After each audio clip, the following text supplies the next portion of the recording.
নববর্ষের ঐকতান, ফ্যাসিবাদের অবসান, এই স্লোগানে উদযাপিত হবে এবারের নববর্ষ। চৈত্র সংক্রান্তি এবং নববর্ষ মিলে দুদিনের অনুষ্ঠানের আয়োজন করা হচ্ছে। এবারের আয়োজন আগের চাইতে অনেক বেশি জাঁকজমকপূর্ণ হবে বলে মনে করছেন আয়োজকরা। বিভিন্ন জাতি গোষ্ঠী এমনকি বেসরকারি বিশ্ববিদ্যালয় এবারের আয়োজনে অংশ নেবে বলে প্রত্যাশা করা হচ্ছে। বর্ষবরণের মূল আয়োজন মঙ্গল শোভাযাত্রা নামের পরিবর্তন বিষয়ে কোনো সিদ্ধান্ত এখনো নেওয়া হয়নি। মোস্তফা স্যার,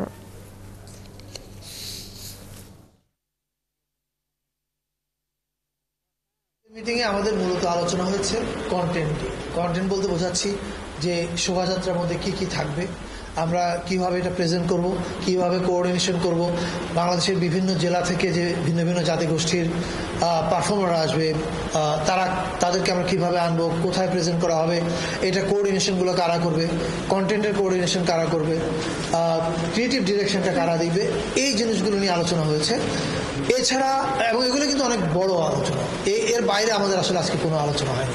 এই প্রশ্নটা আবার বলছি, এই প্রশ্নটা আপনারাই করেছিলেন গতকালকে। আমাদের গতকালকের মিটিংও এই বিষয়ে কোনো আলোচনা হয়নি। আপনারা মিটিং শেষে প্রশ্ন করেছেন এবং তারপরে আমাকে অনেকে আবার মিসকোট করে লিখেছেন, সেটা আমি দেখেছি, নিজের মতো করে আমার মুখে শব্দ বসিয়েছেন।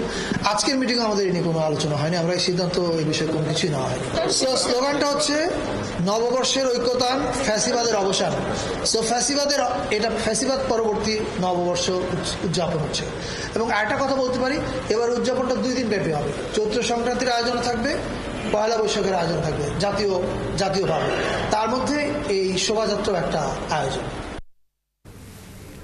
পয়লা বৈশাখের শোভাযাত্রার নাম কি হবে সেটি নির্ধারণে ঢাকা বিশ্ববিদ্যালয়ের সিনেট হলে বৈঠক করেছেন বিভিন্ন আয়োজক সহ অংশীজনরা। সোমবার বিশ্ববিদ্যালয়ের ভাইস চ্যান্সেলরের সভাপতিত্বে এই বৈঠক শুরু হয়। নাদিয়া শারমিন আছেন সেখানে, আমরা সরাসরি যেতে চাই তার কাছে। নাদিয়া, প্রথমেই যে ব্যাপারটা জানতে চাচ্ছিলাম, আসলে বৈঠকে কি সিদ্ধান্ত হয়েছে? নাম পরিবর্তনের বিষয়ে এখন পর্যন্ত কোনো সিদ্ধান্ত হয়েছে কিনা? আর এবারের যে পুরো আয়োজন বলা হচ্ছে 2 দিন ব্যাপী আয়োজন চলবে, সেক্ষেত্রে আসলে বর্ষবরণের অনুষ্ঠান কি কি ধরনের অনুষ্ঠান হতে পারে?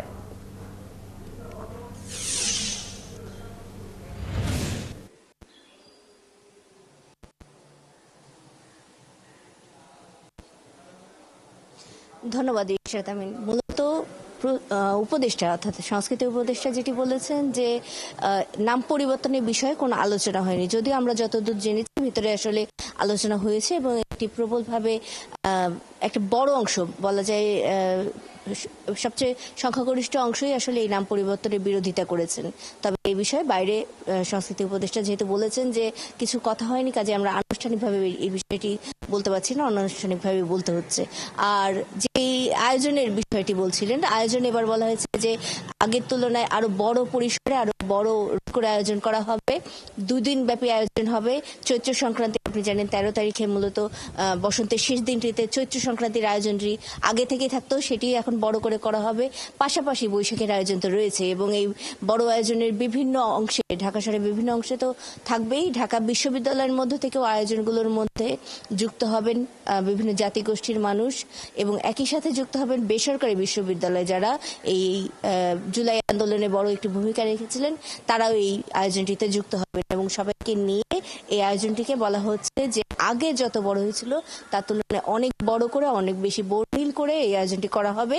এর ভেতরে গিটার থাকবে, এর ভেতরে আরো নানান ধরনের আয়োজন থাকবে এবং এই নববর্ষের যে শোভাযাত্রাটি রয়েছে, এই শোভাযাত্রাটিকেও যাতে অনেক বেশি সুন্দর করে, অনেক বেশি অংশগ্রহণমূলক করে করা যায়, অন্তর্ভুক্তিমূলক করে করা যায়, সেই চেষ্টা তারা করছেন এবং সেইগুলো নিয়ে তারা আজকে আলোচনা করেছেন। আজকে মূলত ঢাকা বিশ্ববিদ্যালয় কর্তৃপক্ষ, চারুকলা কর্তৃপক্ষ, বিভিন্ন ধরনের বিভিন্ন স্টেক হোল্ডার অর্থাৎ বলা যায় ছায়ানট বা অন্যান্য যারা আয়োজনগুলোর সাথে যুক্ত থাকেন, তারা বিভিন্ন বেসরকারি বিশ্ববিদ্যালয়ে যারা ছিলেন এই আয়োজনগুলোর সাথে যুক্ত থাকার মতন যারা কাজের সাথে থাকেন, সাংস্কৃতিক অঙ্গনের সাথে থাকেন, বিভিন্ন অংশ বলা যায় এই আয়োজনের এবং এই বৈঠকে যুক্ত ছিলেন এবং তারা সবাই মিলে বসে আলোচনা করেছেন এই বিষয়ে। এবং আনুষ্ঠানিকভাবে মঙ্গল শোভাযাত্রা নিয়ে যেহেতু সংস্কৃতি বিষয়ক উপদেষ্টা এখন আমাদের কিছু বলেননি, আমরা তার হয়তো মন্তব্যের পরে কোনো দিন যদি অন্য বৈঠক হয় বা অন্য কোনো আলোচনা হয় তখন পর্যন্ত অপেক্ষা করতে হবে আমাদের।